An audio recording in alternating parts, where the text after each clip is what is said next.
Amados, que a graça e a paz estejam com vocês, sejam todos bem-vindos. Eu convido aos amados e queridos irmãos a abrirmos o texto bíblico para 2 Samuel, capítulo 14. 2 Samuel, capítulo 14, e você pode ir abrindo aí que nós já vamos fazer a leitura e hoje nós vamos cobrir até o capítulo 16, se o Senhor nos permitir. Obrigado pelas orações até aqui. E eu quero começar esse texto dando um panorama geral do que está acontecendo aqui. A família de Davi está derretendo diante dos seus olhos. É isso que está acontecendo. E muitos de nós já experimentaram o afastamento dentro de suas famílias, de tal forma que filhos adultos não se comunicam mais com seus pais. Ou você já viu um irmão que não comparece a eventos familiares se o outro irmão específico estiver presente? Isso é mais comum do que parece. Davi aqui experimenta o afastamento de seu filho Absalão, e isso posteriormente se transforma em uma guerra civil em Israel. Meus amados, há uma explicação para isso. Todas estas coisas acontecem e são consequência do pecado. Em meio a essa crise familiar, o que acontece com Davi é que o outrora grande rei se torna passivo e fraco. Quando seus filhos cometem grandes males, Davi não está disposto a tomar medidas para fazer justiça e a história se repete. Enquanto o seu reino, juntamente com a família, está desmoronando, em vez de Davi ser senhor dos acontecimentos de Israel, Davi parece estar oprimido pelas circunstâncias e dependente de outros para fazer os acontecimentos avançarem. O que Davi faz é tomar decisões desastrosas e sofrer as consequências delas. Ele não teve percepção para diagnosticar a tristeza de Aminon.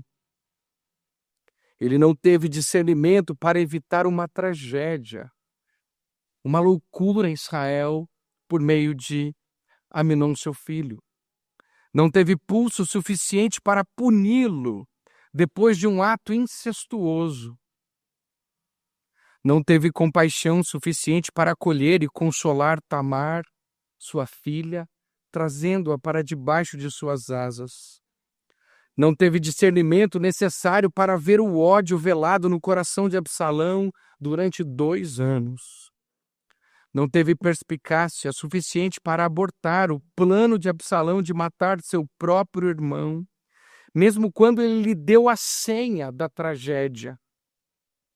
Não teve a postura adequada com Absalão por 3 anos, quando ele estava refugiado na casa de seu avô materno. Não teve. Eu vejo muitos pais preocupados com seus filhos, o que vocês podem ter para eles ou dar para eles. Aqui, o caso era a negligência de apontar para um Senhor absolutamente soberano. Queridos e amados irmãos, falo de Davi porque nós aqui também sofremos as consequências do nosso pecado. Todos nós aqui já tomamos decisões das quais nós nos arrependemos. É ou não é? Todos nós aqui, espero que já tenham errado o suficiente para entender que os pecados têm consequências, que escolher pecar é escolher uma consequência. E muitas vezes tivemos que arcar com as consequências dos nossos erros. Esse texto é para você, que já errou o suficiente, que já tomou o caminho errado, que já sofreu as consequências. Para cada um de nós que vive sobre essa égide, eu quero dizer para você que não tema. Porque Deus continua soberano. mesmo quando colhemos as trágicas consequências de nossos pecados. E Ele nos oferece graça quando nos humilhamos sob sua mão poderosa. Deus é aquele que não nos deixa quando falhamos. Deus é aquele que não nos abandona quando erramos e pecamos. Pelo contrário, Ele oferece graça quando nos humilhamos sob sua mão poderosa. Muitas vezes, como o nosso título trouxe, o sofrimento é merecido, mas a graça é sempre imerecida. E este Deus, aqui o Deus das Escrituras, é o Deus que continua soberano e que reina, mesmo quando nós falhamos. A história, então, de hoje se desenvolve do capítulo 14 até o 16 e mostra exatamente uma sucessão de erros, omissões e escolhas ruins que levaram Davi e Israel a um colapso familiar e nacional. A gente começa agora o texto com o retorno de Absalão. Note, um retorno que não foi marcado por arrependimento, mas por ambição. Esse é o primeiro ponto de hoje, a volta de Absalão. Absalão agora volta, mas é um retorno sem arrependimento. É uma volta sem se arrepender. Isso está, então, no capítulo 14. Depois que Absalão assassina seu meio-irmão Aminon, ele passa 3 anos em um exílio que ele mesmo impôs para ele, indo para a casa do avô. Absalão, ele deseja retornar a Jerusalém, isso é visível no texto, e Davi quer ele de volta. Mas o que acontece? Nada é feito. Então, como Davi não toma atitude, como Davi não age, outras pessoas vão começar a, então, orquestrar essa situação. E Joabe, aqui, o general de Davi, que é um homem perspicaz, toma medidas astutas para providenciar o retorno de Absalão. Eu fiquei pensando, será por quê? Porque ele via que os outros filhos de Davi não eram dignos ao trono? Não sabemos. O texto dá algumas ideias para nós. Mas ele cria uma situação em que uma viúva aparece diante de Davi implorando para a intervenção do rei para reunir sua família separada depois que um de seus filhos matou o outro. Outros membros da família exigem que o filho culpado morra. Mas se isso acontecer, a viúva ficará sozinha e desamparada. Davi então responde aos seus apelos, declarando que seu filho pode viver. Capítulo 14, acompanhe. Joabe. Versículo 1. Filho de Zeruia, vendo que o coração do rei começava a inclinar-se para Absalão, mandou trazer de Tecom uma mulher sábia. Põe esse sábia entre aspas aqui. E lhe disse: finja que está muito triste. Vista as suas roupas de luto. Não se unja com óleo e faça de conta que é uma mulher que há muito tempo está de luto por algum morto. Apresente-se ao rei e diga-lhe tais e tais palavras. E Joabe lhe expôs as palavras na boca. A mulher tecoíta apresentou-se ao rei. Inclinando-se, prostrou-se com o rosto em terra e disse: ajude-me, ó rei. Então o rei perguntou: em que posso ajudá-la? Ela respondeu: ai de mim, sou viúva. O meu marido morreu. Esta sua serva tinha 2 filhos que brigaram entre si no campo. Como não houve quem os apartasse, um deles matou o outro. Eis que toda a parentela se levantou contra esta sua serva. Estão dizendo: entregue-nos aquele que matou o seu irmão, para que o matemos, em vingança da vida que ele tirou, e para que destruamos também o herdeiro. Assim querem apagar a última brasa que me restou, não deixando o meu marido nome, nem sobrevivente na terra.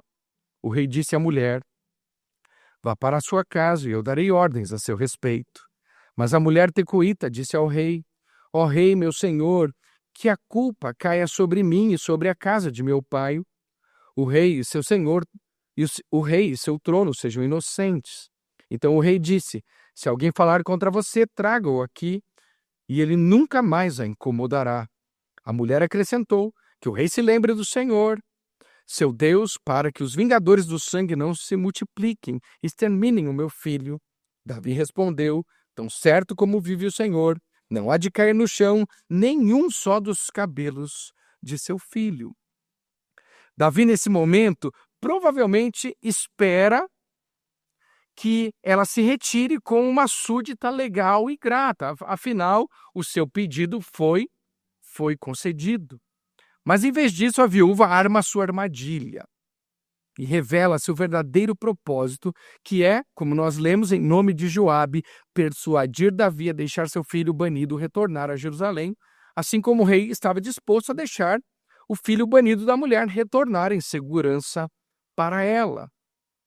É assim que continua o nosso texto. Então a mulher disse, versículo 12, permita que esta sua serva fale uma palavra ao rei, meu senhor. Ele disse, fale. E a mulher prosseguiu, porque o senhor, meu rei, imaginou tal coisa contra o povo de Deus? Pois ao pronunciar tal juízo, o rei condena a si mesmo, visto que não quer fazer voltar o seu desterrado. Porque todos temos de morrer, somos como água derramada na terra, que já não se pode juntar, porque Deus não tira a vida, mas encontra meios para que o banido não permaneça afastado de sua presença. Se vim agora falar esta palavra ao rei, meu senhor, é porque o povo me atemorizou. Porque esta sua serva dizia, vou falar com o rei, porque talvez ele fará segundo a palavra desta sua serva. Porque o rei atenderá para livrar a sua serva da mão do homem que quer destruir tanto a mim como a meu filho da herança de Deus. Dizia mais esta sua serva, seja agora a palavra do rei, meu senhor, para minha tranquilidade, porque como um anjo de Deus, assim é o rei, meu senhor, para discernir entre o bem e o mal. Que o Senhor, seu Deus, esteja com o rei, meu senhor. Davi, já nessa altura, reconhece que foi manipulado por quem? Por Joabe, mas permite que ele volte a Jerusalém. Note só o versículo 19. O rei perguntou, não é verdade que a mão de Joabe está com você em tudo isso? Ela respondeu, juro pela sua vida, ó rei meu senhor, que ninguém poderá se desviar nem para a direita, nem para a esquerda, de tudo que o rei meu senhor tem dito. Sim, foi o seu servo Joabe quem me deu esta ordem, e foi ele quem ditou esta palavra, a sua serva, foi ele quem ditou a esta sua serva todas estas palavras. Para fazer, obviamente, o que ele pensava.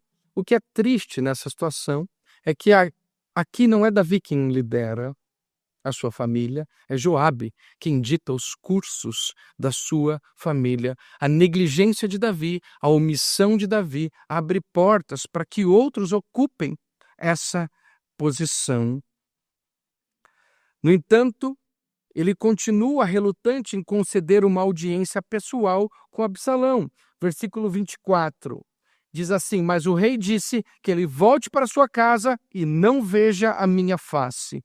Assim Absalão voltou para sua casa e não viu a face do rei. O que aconteceu aqui é que provavelmente isso amarga ainda mais o coração de seu filho Absalão. Não, ele pode voltar, só não quero olhar para a cara dele. Era mais ou menos a reconciliação que Davi traz para sua casa. E Absalão, então, depois de um tempo, a gente vai notar aqui, a partir do verso 27, que ele recorre ainda a um incêndio criminoso para manipular Joabe, a persuadir seu pai a recebê-lo. Entretanto, meus amados, quando isso acontece, a partir do verso 27, não há amor, arrependimento ou perdão. O texto aqui, então, ele atribui as qualidades de Absalão, uma beleza, e o povo era inclinado a seguir esse padrão e esse perfil. Ele fala do cabelo de Absalão aqui, que a cada ano precisava ser cortado, pesava praticamente 2 quilos do peso real. Ele fala da filha Tamar, no versículo 27, a qual Absalão teve, e que expõe a vergonha do próprio pai, Davi.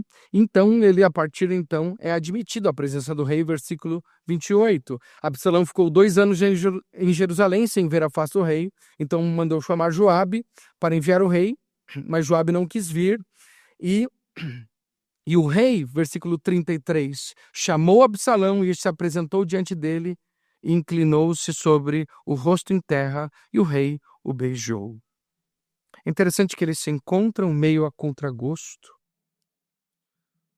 Absalão tem que queimar um campo para chamar a atenção. Tem muitas crianças queimando campos aí para chamar a atenção. O rei parece não dar mínima para o que está acontecendo. E quando eles se encontram, ele se prostra, o rei o beija. Não há amor, não há arrependimento, não há perdão. O que faz com que a situação piore.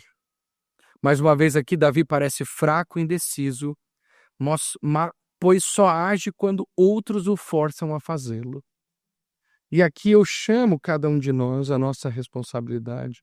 Nós não devemos ser forçados a fazer a cumprir o nosso papel, sejam homens, sejam mulheres, sejam filhos. Cada um de nós deve sim cumprir o papel. Não devemos ser forçados a fazê-lo. Aqui parece ser o caso de Davi em sua negligência para com a sua família. E nós não sabemos aqui quais são os motivos de Absalão ver o pai. Talvez estivesse desejoso. Talvez ele pudesse ser restaurado. Mas essa situação agrava a situação. E agora, esse retorno sem arrependimento se torna apenas o início. O que vem a seguir é ainda mais sombrio.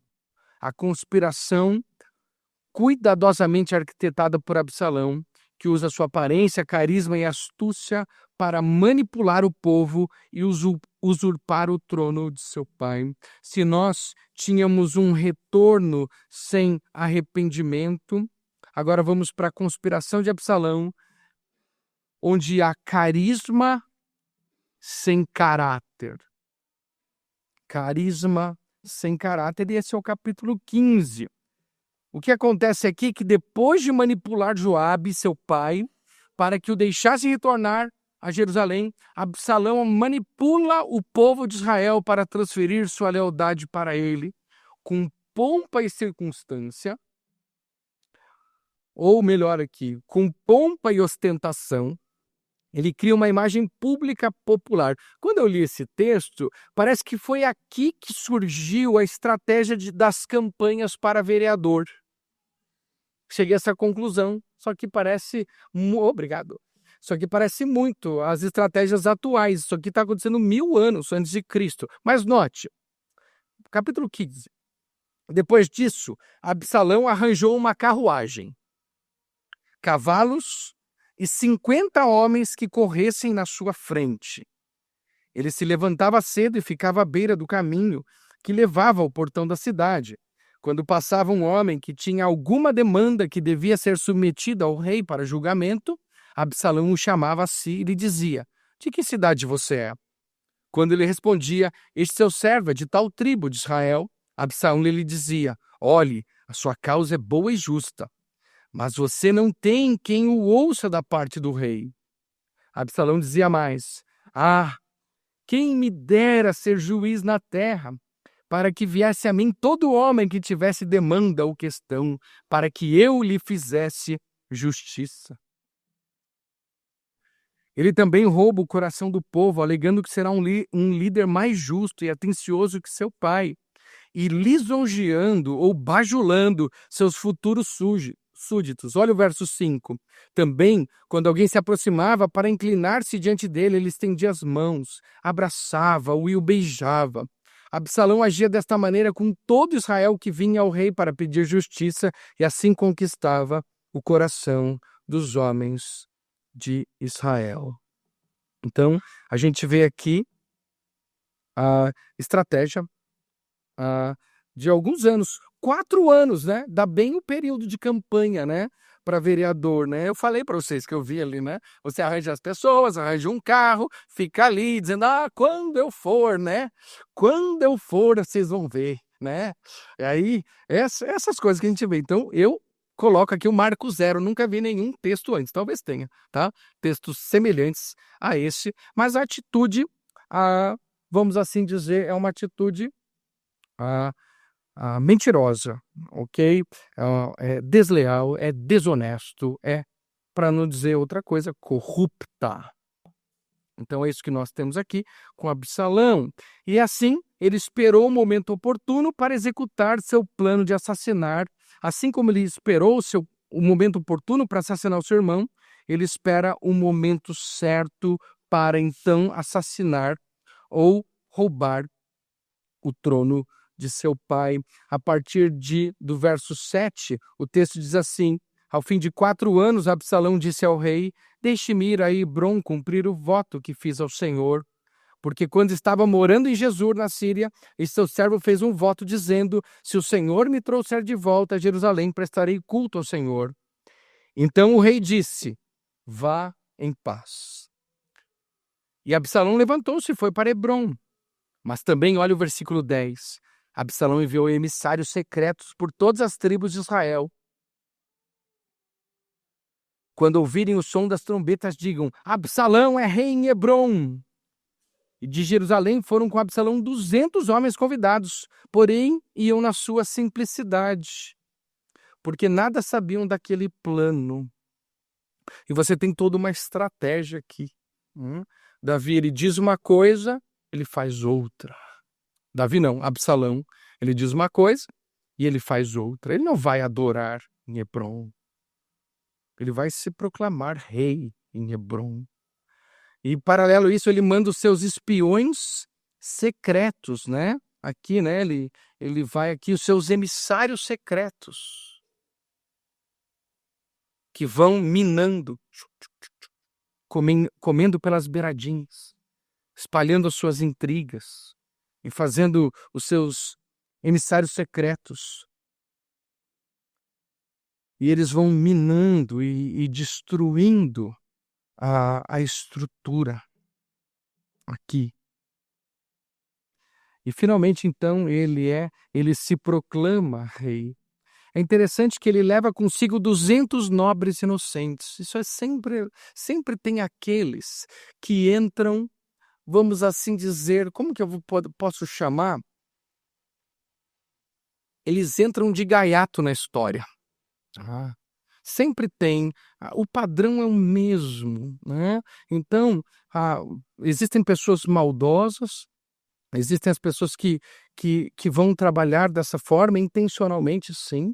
Não é porque nós estamos na igreja que nós não vemos isso em qualquer outro lugar. Isso está falando do ser humano. Mas sempre a gente precisa de separar as ovelhas dos bodes nessa história, porque aqui tem 200 líderes que entram nisso. Esse faz parte do estratagema, porque quando Absalão leva esses 200 líderes, eles estão aonde? A muitos quilômetros de Jerusalém. O que eles podem fazer para ajudar o rei? Nada. E pior, Absalão deve ter olhado para esses 200 lá numa reuniãozinha, falou: ó, ou vocês estão comigo, ou já sabe, né? E ele então, esse é o estratagema, provavelmente o que chegou para Davi é que aqueles 200 homens estavam com Absalão, provavelmente, nos bastidores ali, e eles foram juntos. O que é triste aqui nessa história, e que pode acontecer, é que Absalão recruta o homem mais sábio de Israel para ser seu conselheiro, Aitofel. Versículo 12, né? A gente vai olhar isso um pouquinho para frente. Capítulo 15, verso 12. Ou 16, 12, só um pouquinho. Oi? 15, 12, isso mesmo, tá certo, tá certo. Ele diz: enquanto ofereceu seus sacrifícios, Absalão também mandou chamar Aitofel, o Gilonita, do conselho de Davi da sua cidade de Giló. E assim a conspiração tornou-se poderosa e o povo que tomava o partido de Absalão crescia em número. O seu principal conselheiro, então ele muda de lado. Isso deve ter sido um duro golpe para Davi. Ou seja, fica implícito na rebelião de Absalão sua determinação de que seu pai e seus irmãos devessem morrer para que ele possa ocupar o trono sem temer nenhum rival. O plano era perfeito. O plano de Absalão aqui é maquiavélico. E isso que Maquiavel vai nascer muito tempo depois, né? Então vamos dar o nome aos bois, era diabólico, né? Era diabólico, era algo que humanamente seria muito difícil, mas é o que temos aqui e é um plano muito grande. Detalhe, existe um Deus que é muito fiel e ele permite Davi chegar até o fundo do poço. Então Davi, quando ali o nosso texto proclama Absalão a rei, o que Davi faz? Ele precisa fugir. Olha o que acontece. Versículo 3 do capítulo 15. Então o mensageiro veio a Davi dizendo: todo o povo de Israel está seguindo Absalão.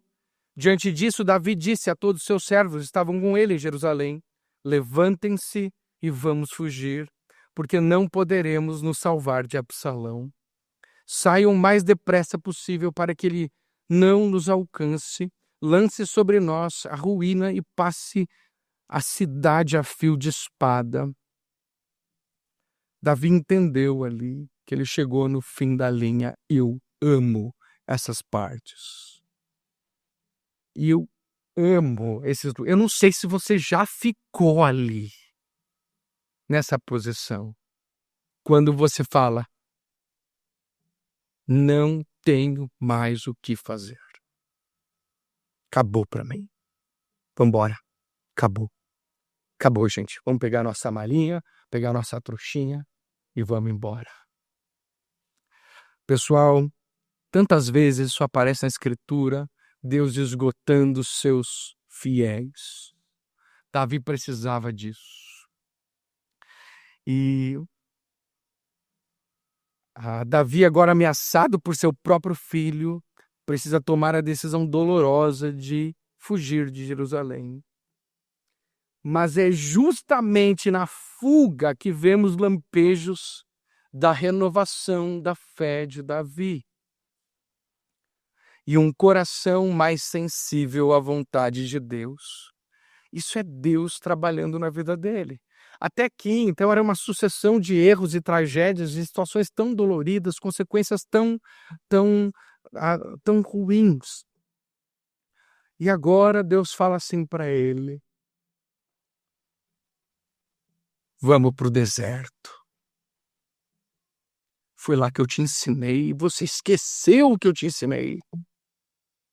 Você deixou os meus ensinamentos. Agora a gente vai voltar para lá.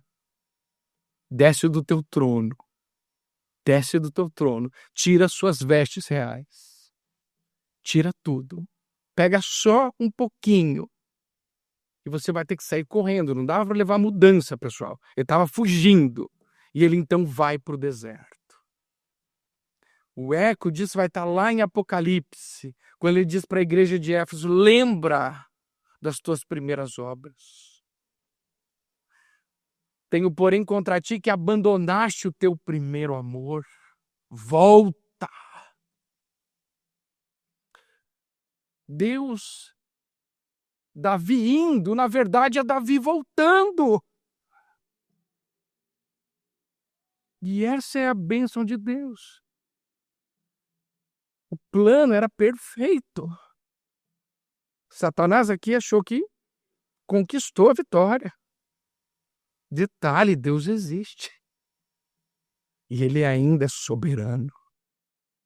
Ele nunca é pego de surpresa. Pense no seu pior erro, na sua pior burrada, em tudo que você pode ter feito que fala: não, eu estraguei tudo. Aí vem Deus e fala: não é assim, porque eu estou aqui. Sou eu que sou soberano, sou eu que cuido da sua vida. E é eu que vou te trazer de volta. Esse é o Deus que nós servimos. Nada mais do que isso.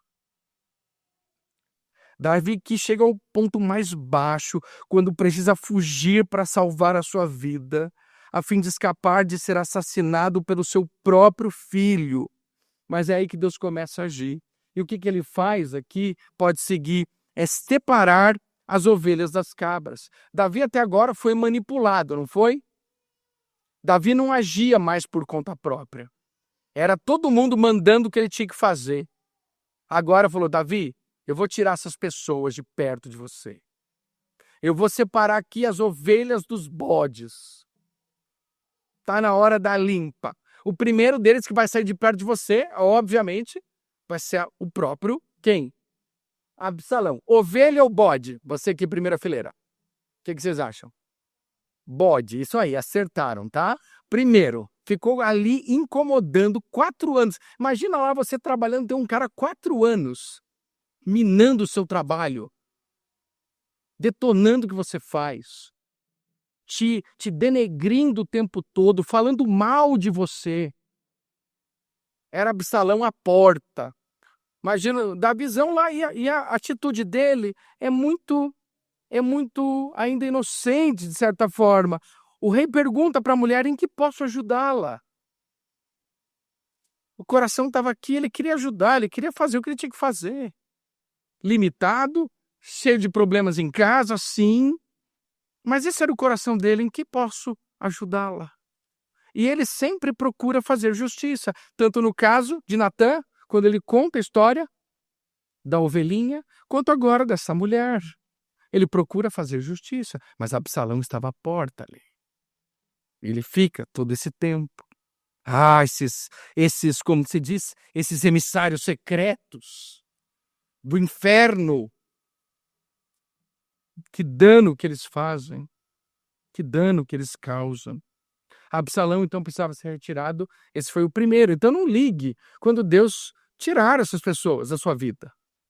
A gente fica hesitando, andando em má companhia, fazendo essas coisas. Olha Provérbios capítulo 1, ele diz: não, se os pecadores querem seduzir-te, não o consintas. Não dê ouvidos a essas pessoas.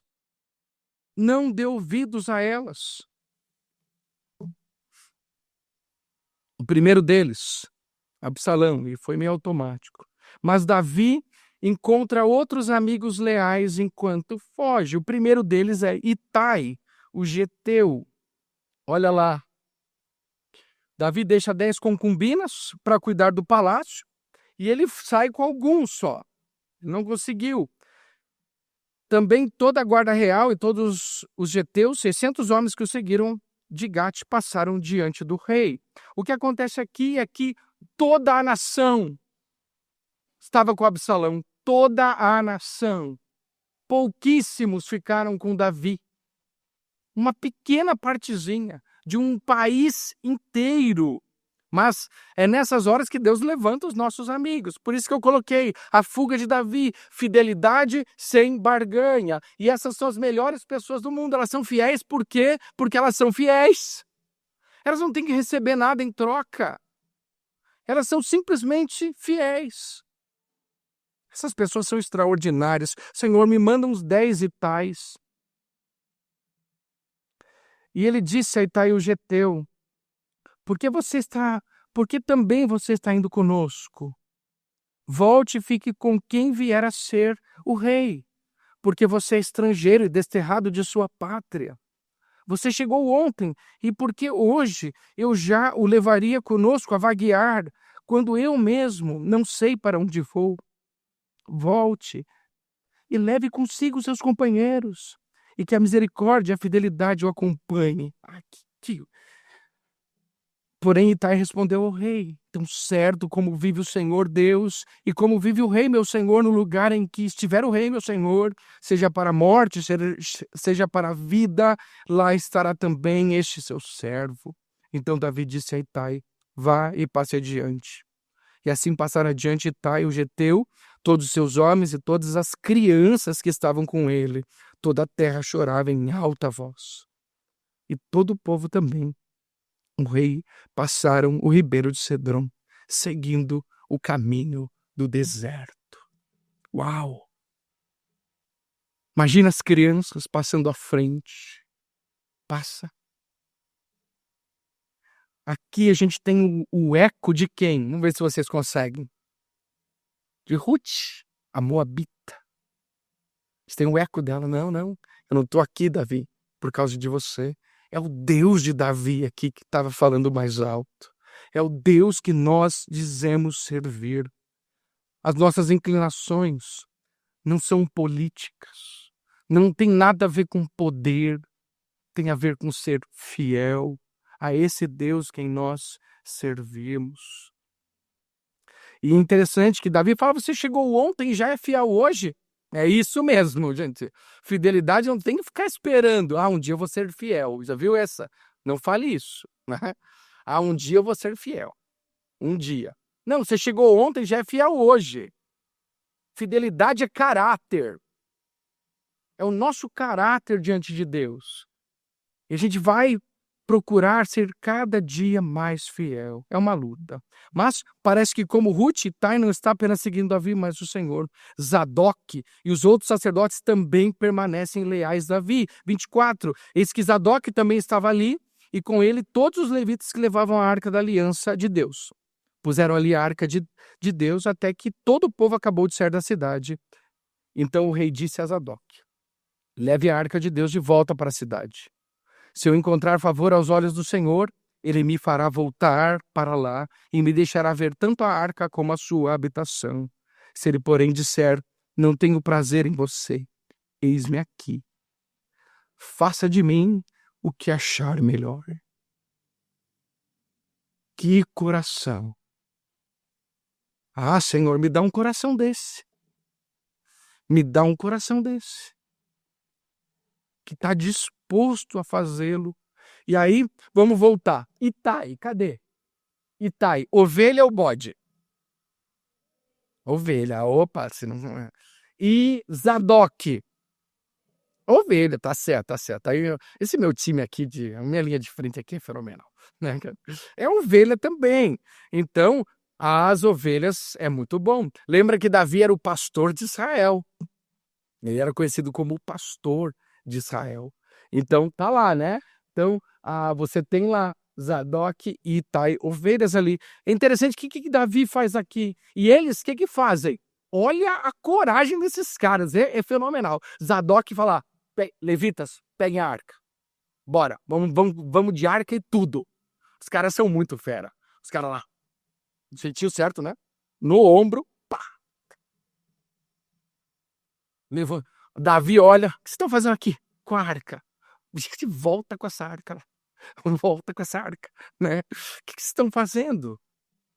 Deus é mais importante do que eu. É isso que ele está dizendo, ensinando. Deus é mais importante. Volta para a arca. Volta com a arca. Leva ela para a habitação. Leva ela para lá. Leva. Porque se Deus quiser, eu vou voltar, eu vou adorar, eu vou vê-la. Mas se Deus não quiser, não tem muito que eu fazer. E eu vou aceitar. Se ele, porém, disser, não tenho prazer em você, eis-me aqui, faça de mim o que achar melhor. Davi humildemente submete seu futuro à vontade de Deus. É isso que nós devemos fazer aqui hoje. Humildemente, não é? Senhor, porque você não fez o que eu queria, não vou na igreja esse domingo. Porque você não me deu isso, aquilo, outro. Porque você não fez isso, aquilo, outro. Então eu não quero saber mais de você. Fidelidade, meus irmãos, sem barganha. Tem muito culto prometendo tanta coisa para as pessoas. A única coisa que eu consigo prometer para vocês é esse Deus tremendo que está disposto a ter um relacionamento conosco. Se isso não for suficiente para você, aqui não é o seu lugar. Esse Deus é absolutamente suficiente. É esse coração que nós estamos apontando. E Deus tem o melhor para nós. Eu não tenho dúvida disso. É isso que nós queremos. Ao deixar humildemente a cidade, ele descobre, como lemos aqui, que Aitofel o traiu. Aitofel o traiu, passando para o lado de Absalão. Como nós lemos ali no capítulo 15, ele vai repetir isso em 30 e 31. Davi seguiu pela encosta do Monte das Oliveiras, subindo e chorando. Olha a situação. Ele andando, chorando. Tinha a cabeça coberta e caminhava descalço. Todo o povo que ia com ele, de cabeça coberta, subiu chorando.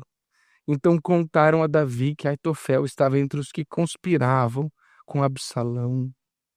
Por isso, Davi orou dizendo: Ó Senhor, peço-te que transformes em loucura o conselho de Aitofel. Fenomenal. Davi, é isso que eu estava querendo, meu caro. Tá na hora de você tomar a frente. Até aí, Davi estava... Mas é quando ele está contrito, ele está descalço, ele está de cabeça coberta, ele estava andando e chorando, mas agora a voz dele tinha valor. Agora é ele que dá valor. E alguém vai lá e dá a pior notícia que se pode ter.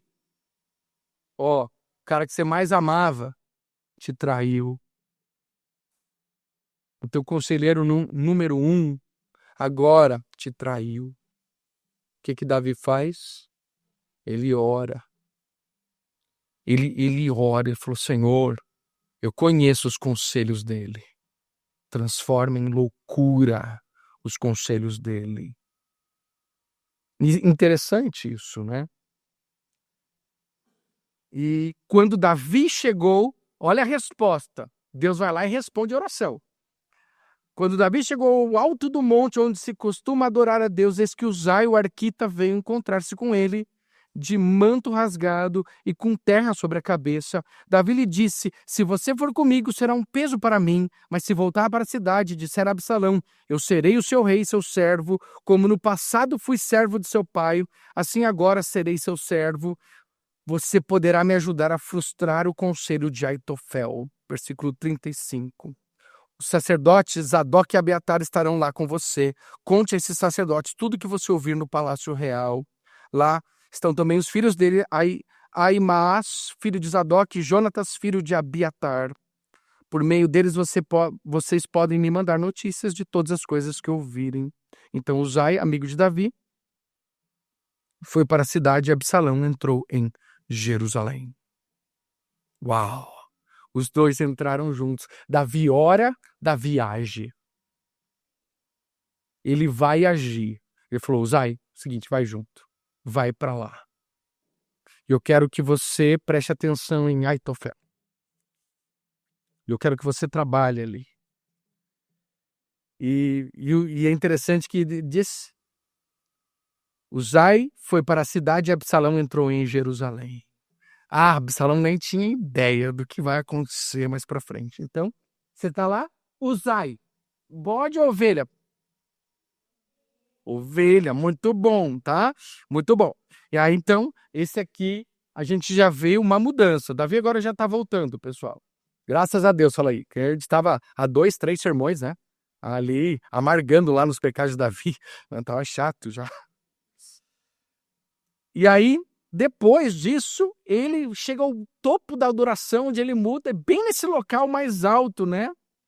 Eu achei muito legal, porque chegou ao alto do monte onde se costuma adorar a Deus. É na adoração que a gente consegue ver Deus como ele realmente é. É quando a gente está adorando, esse deve ser o nosso alvo, é ali que emana toda a graça de Deus para as nossas vidas. Não é no sucesso, não é nas outras coisas, é quando a gente adora. Você quer uma coisa boa, aprenda a adorar. E aí, quando ele desce, ele tem alguns encontros desagradáveis. Ele encontra com Ziba, tá? Ele encontra com Ziba, tá? Capítulo 16 já, tá? Davi tinha acabado de passar o alto do Monte das Oliveiras, quando Ziba, servo de Mefibosete, veio ao encontro deles com 2 jumentinhos encilhados, trazendo 200 pães, 100 caixas de passas, 100 frutas de verão e um odre de vinho. O rei perguntou a Ziba: o que você pretende com isso? Ziba respondeu: os jumentos são para a casa do rei, para serem montados, o pão e as frutas de verão para os moços comerem, o vinho para os cansados no deserto beberem. Então o rei perguntou: onde está o neto de seu senhor? Ziba respondeu: eis que ficou em Jerusalém, pois disse: hoje a casa de Israel me restituirá o reino de meu avô. Então o rei disse a Ziba, o avô era Saul, tá? Então o rei disse a Ziba, tudo que pertence a Mefibosete é seu. Ziba respondeu, eu me inclino e que eu encontre favor diante do rei, meu senhor. Então a gente tem dois personagens ali, mostra lá os dois. Ziba ou Mefibosete? Agora chegamos ao impasse. Bode ou ovelha? Ziba, bode, Mefibosete, ovelha? Isso. Eu vou deixar aqui porque a gente não tem como ver, tá? Mas aqui a gente tem uma situação onde Davi foi precipitado. Ele ouviu, ele já tomou uma decisão no momento que ele estava num momento difícil. E a gente não toma as melhores decisões dessa forma. Então, você viu que o time número 1 aqui, o number one, não respondeu, né? Isso é teologia avançada, pessoal, tá? Elas ficaram ali, né? E agora? E agora? Né? E aí o Gilberto já pegou. Mas é isso aí. Aí ele também encontra Simei, parente do antigo rei Saul, tá? Um pouquinho para frente aqui, Simei amaldiçoa Davi. E ele diz ali no versículo 5 do capítulo 16, quando o rei Davi chegou a Bauruim, eis que dali saiu um homem da família da casa de Saul, cujo nome era Simei, filho de Gera, saiu e ia amaldiçoando. Atirava pedras contra Davi e contra todos os seus servos, embora todo o povo e todos os valentes estivessem à direita e à esquerda do rei.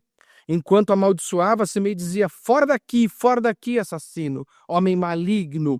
O Senhor Deus o está castigando por todo o sangue derramado na casa de Saul, cujo reino você usurpou.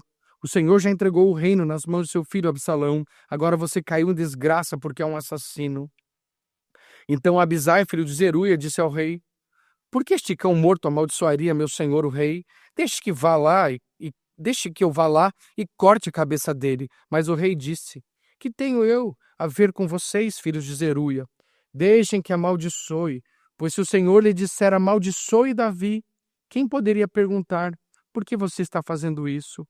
E Davi disse a Abisai e a todos seus servos, se o meu próprio filho quer me matar, que dizer desse benjamita? Deixem-no em paz, que amaldiçoe, pois o Senhor lhe ordenou. Talvez o Senhor olhe para a minha aflição e o Senhor reverta em bênção a maldição que ele está proferindo no dia de hoje. E assim, Davi e seus homens prosseguiram seu caminho. Também Simei ia pela encosta do monte ao lado dele, caminhando e amaldiçoando, e atirava pedras e terra contra ele. O rei e todo o povo que ia com ele chegaram exaustos ao Jordão e ali descansaram. Simei, time, ovelha ou bode? Bode, isso mesmo, gente, não tem como, né? Só que Davi, o que ele faz? Faz nada. De certa forma, a gente tem que aprender aqui, tem tanta coisa a aprender. Quantas pessoas, né, são hostis conosco? Como que Davi revida? Ele diz, não, talvez Deus transforme essa maldição em bênção. Eu conheço Deus e Ele pode fazer essas coisas. Meus amados, Davi chega ao Jordão, exausto, após uma difícil jornada de mais de 30 quilômetros e humilhado. Davi chegou à última gota dele. Davi parece estar indo. Quando ele chega a Simei ali, vocês imaginam a cena? Senhor, eu vou lá cortar a cabeça dele, faço isso rapidinho. Ele nem vai sentir. Davi fala, cara, se meu filho quer me matar, você acha que ele não vai falar? Meu próprio filho quer me matar. O único que pode mudar essa situação aqui é Deus. O único aqui que pode transformar a maldição em bênção aqui é Deus. Deixa ele em paz. Deixa ele. Não vale a pena.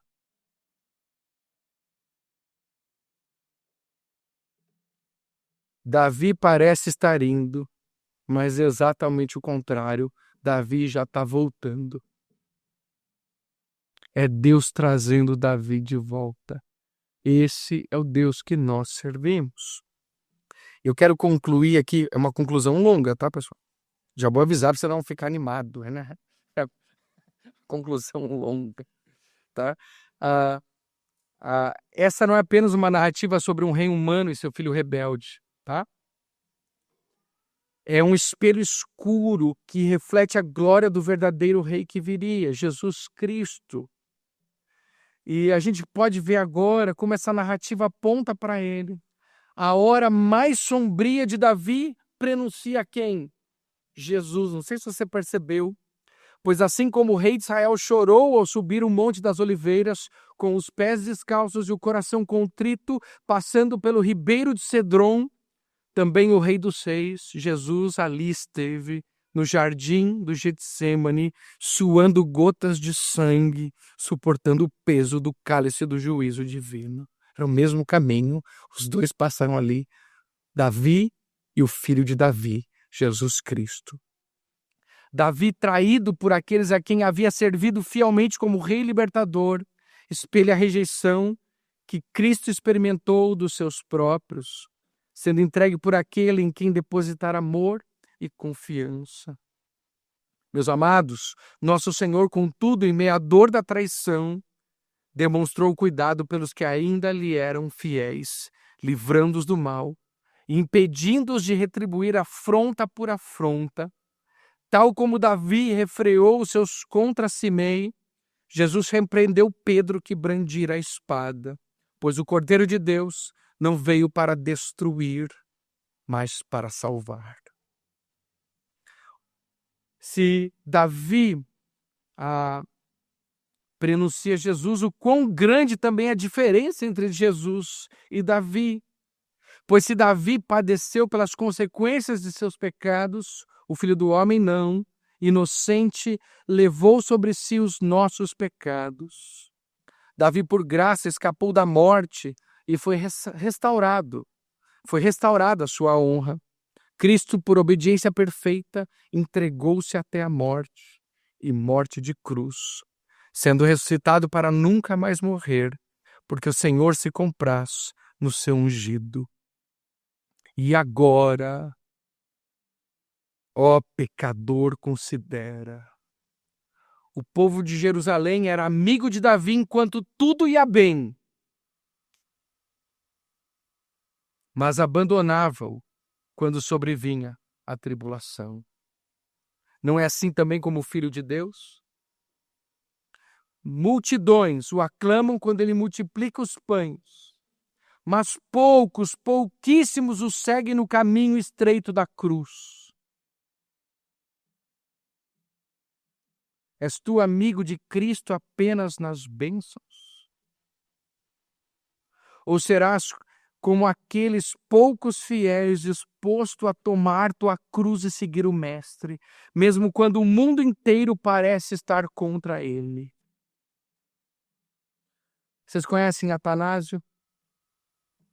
Conhecido, a gente apelidou ele de Ata, o Atanásio. Coloca lá, acho que é foto do Atanásio, vê se tem ali. Se o mundo é contra a verdade, então estou contra o mundo. Ele falou isso depois que muita gente havia se desviado na sua fé. O imperador, todos descambaram para a heresia do arianismo, e eles estavam quase vencendo, vamos supor que 90% das igrejas haviam aceitado a heresia ariana. Tem nada a ver comigo, tá, pessoal? E é Ário, não é Ari, tá? Ário, tem um O no final. E falaram assim, mas 90% já estão lá. Falou, você não percebeu que está todo mundo, o mundo inteiro está contra você. E ele respondeu, então eu estou contra o mundo. E a gente tem Atanasius contra mundum. Fenomenal isso. É bom saber que o Senhor concede-nos graça para que sejamos achados fiéis. Talvez você dizia, eu não consigo ser fiel, mas Deus te dá graça para ser. Você pode, a partir de hoje, decidir, eu vou ser fiel. Não pelos meus esforços, mas por esta graça de Deus. Não apenas em tempos de conforto, meus amados irmãos, mas também na fornalha da provação. Que a nossa comunhão com seu Filho não seja fingida, mas selada com o sangue da fidelidade. Ao olharmos para o espelho da história de Davi e Absalão, precisamos nos ver, refletir sobre os nossos lares, corações e igrejas. A pergunta, e agora, é não apenas o que eles fizeram, mas o que nós faremos diante das lições do que ouvimos hoje. Davi é novamente um retrato trágico de um homem que está colhendo o que plantou. Aqui ele demonstrou ser um pai e um rei fraco, indeciso e indulgente. Sua clemência com seus filhos rebeldes traz ainda mais tristeza e problemas para si mesmo e para o seu reino. Pais, a gente estudou Provérbios há 2 semanas sobre criação de filhos. Absalão serve como um aviso do que pode acontecer quando um filho não recebe correção. É isso. E é interessante quando lemos alguns provérbios, por exemplo, como Provérbios 13, 24, o pessoal fica horrorizado. E a Bíblia diz, estou em 2 Samuel, é Provérbios. Provérbios 13, 24, vou ler 2 só, tá? Tem milhares aqui, é bom, tem uns 100 pelo menos, tá? Eu estou exagerando. 13, 24, o que retém a vara odeia o seu filho, quem ama, este o disciplina desde cedo. Quem ficou horrorizado? Alguém desmaiou aqui? É bem comum. 29, pastor, esse livro, né? É Bíblia. 29, 15. A vara e a disciplina dão sabedoria, mas a criança entregue a si mesmo envergonha a sua mãe. Aí você fala assim, pastor, mas isso é Bíblia, né? Duvido que há pessoas. Aí eu vou pegar, por exemplo, uma pessoa que não crê em Deus, falando sobre isso. É interessante que até o próprio mundo já, ele começa a refletir os efeitos. E um psicólogo, esse aqui, cadê? Esse carinha aqui, Jordan Peterson, tem um capítulo 5 do livro dele, 12 Regras para a Vida. Ele não é crente, tá? Mas vale a pena a leitura. É fenomenal, tá? Ele faz uma reflexão de alguém olhando de fora. Ele diz, pais que se recusam a assumir a responsabilidade pela disciplina de seus filhos acham que podem simplesmente optar por evitar o conflito necessário para uma criação adequada de uma criança. Eles evitam ser os vilões em curto prazo, mas de forma alguma isso resgate ou protege seus filhos contra o medo e a dor. É exatamente o contrário. O mundo social mais amplo, crítico, indiferente, infligirá conflitos e punições muito maiores e mais severas dos que os provocados por um pai consciente e amoroso. Você pode disciplinar seu filho ou delegar essa responsabilidade ao mundo cruel e indiferente. E a decisão pela segunda opção nunca deve ser confundida com amor. Isso aqui não é um crente falando. E é incrível isso. Então, a gente precisa olhar para a Escritura, porque até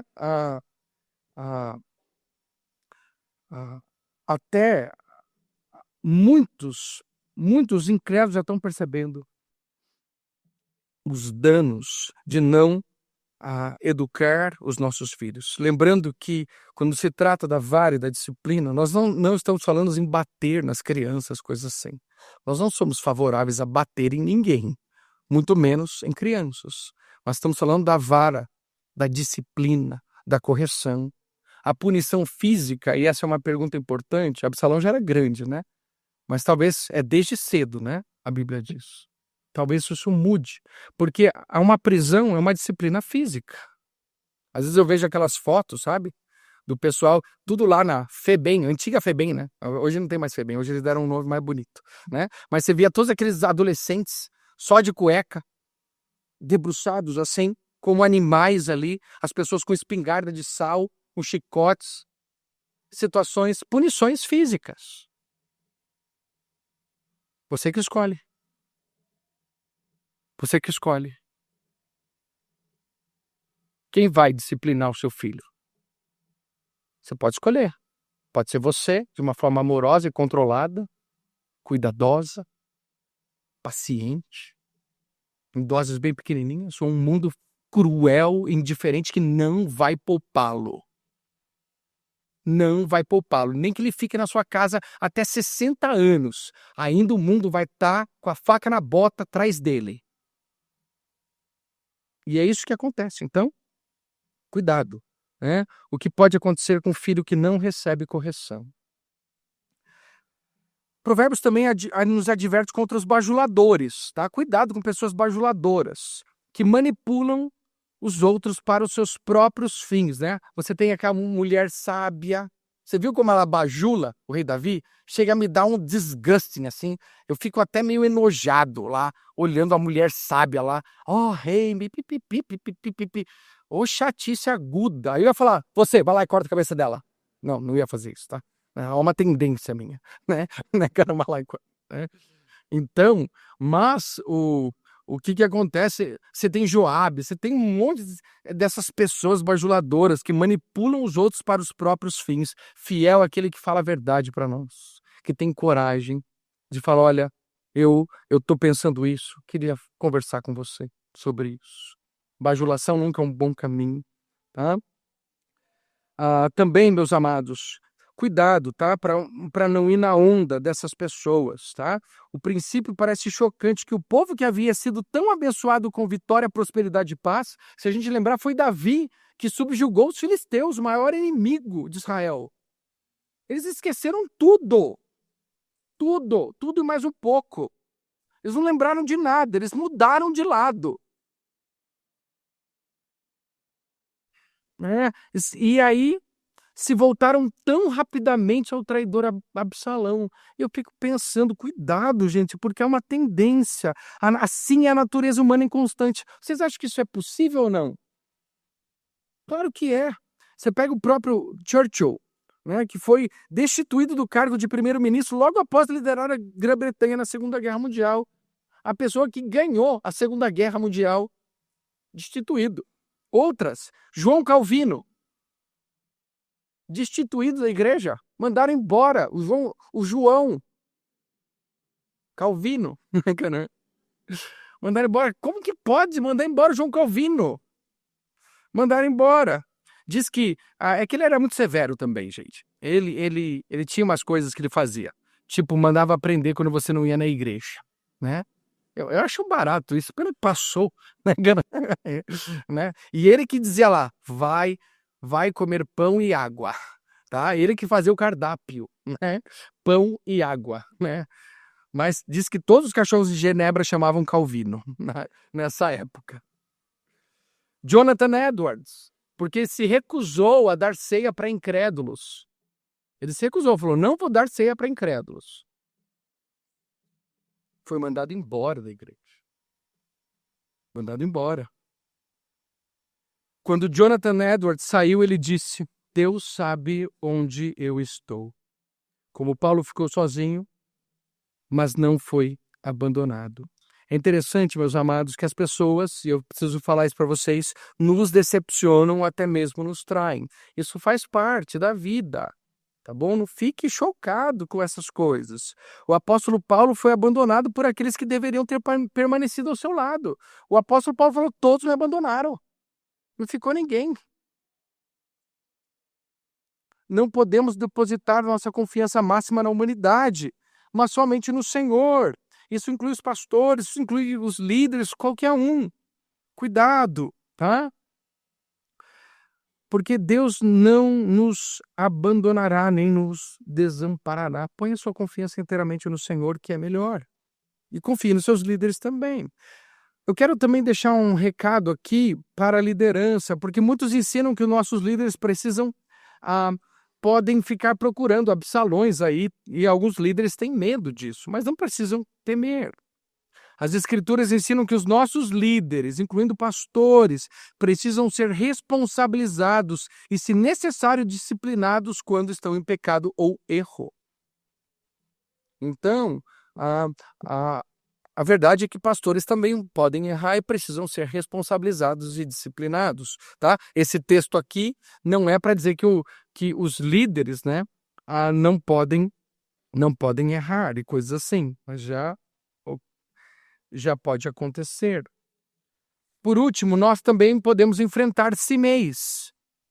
Eles aparecem também constantemente na nossa vida, falando mal de nós e muitas vezes nos prejudicando, jogando terra na nossa cara, nos apedrejando e assim por diante. Alguém que já foi apedrejado? Encontre um cimei para você ver, né? Se você não vai levar umas, não há problema. A dica que eu dou é, não vale a pena. Os cimeis estão aí, eles continuam existindo. Não vale a pena gastar tempo com eles, tá bom? Você não precisa defender a sua reputação. Você precisa ser fiel. Só isso. Continue fiel. Continue fiel. E Deus vai agir. Mais cedo ou mais tarde. Nenhum cimei dura. Isso eu posso dizer para você. Nenhum deles dura. Você vai ver que esse cimei aqui, ele bate as botas um pouquinho para frente, né? Então, não vale a pena nem ser cimei, obviamente, e não vale a pena dar palco a essas pessoas. Então, você gaste toda a sua energia sendo fiel. Fala, poxa, tem alguém falando, você é mais fiel. E às vezes as críticas são destrutivas, mas elas podem nos fazer refletir. É o que Davi faz. Falou, se o meu filho quer me matar, você acha que esse cara não pode falar de mim? Como dizia o pastor João Paulo, né? Contando que alguém falou mal dele, né? Não sei se foi ele contando, eu não lembro, mas acho que foi. Alguém falando mal dele, ele falou, ele não sabe nem metade. E é verdade. Quem de nós aqui, né, é ileso disso? Meus amados, Deus nos oferece esperança e graça mesmo quando nossas provações são causadas por nós mesmos. O caminho é único, arrependimento e volta. Davi viu sua casa desmoronar, colheu amargamente o que havia plantado e assim encontrou graça quando se humilhou diante do Senhor.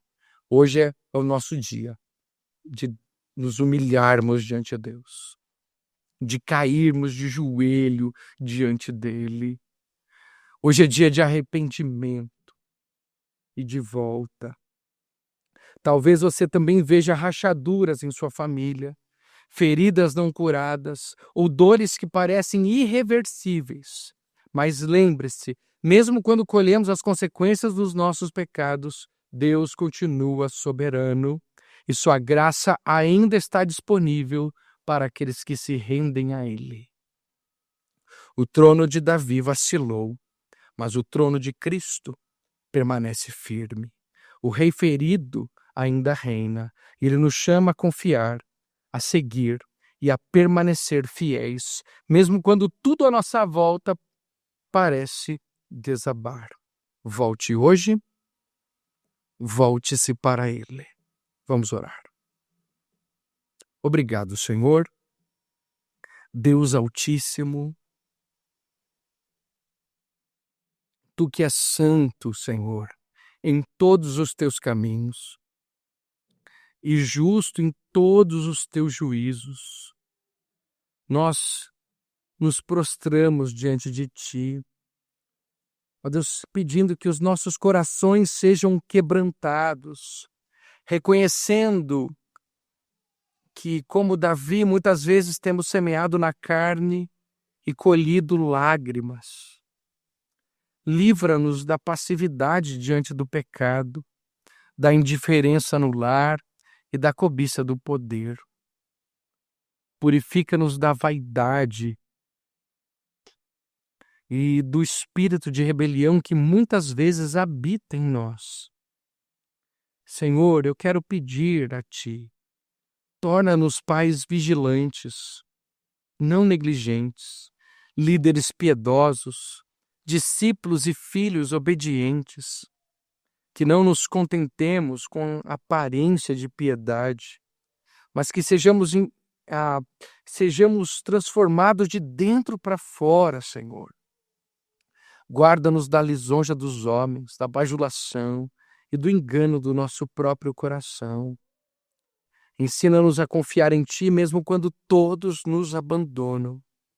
E dá-nos a graça de suportar, ó Deus, as críticas sejam elas construtivas ou não, pois o mais importante é que caminhemos com humildade e fé, esperando pela tua justiça no seu tempo.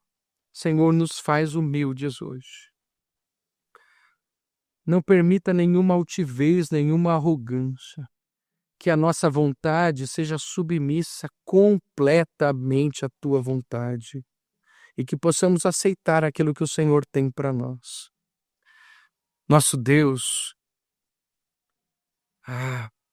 Jesus, o nosso verdadeiro Rei, foi traído, humilhado e ferido pelos meus pecados, mas ele não abriu a boca diante daqueles que o oprimiam.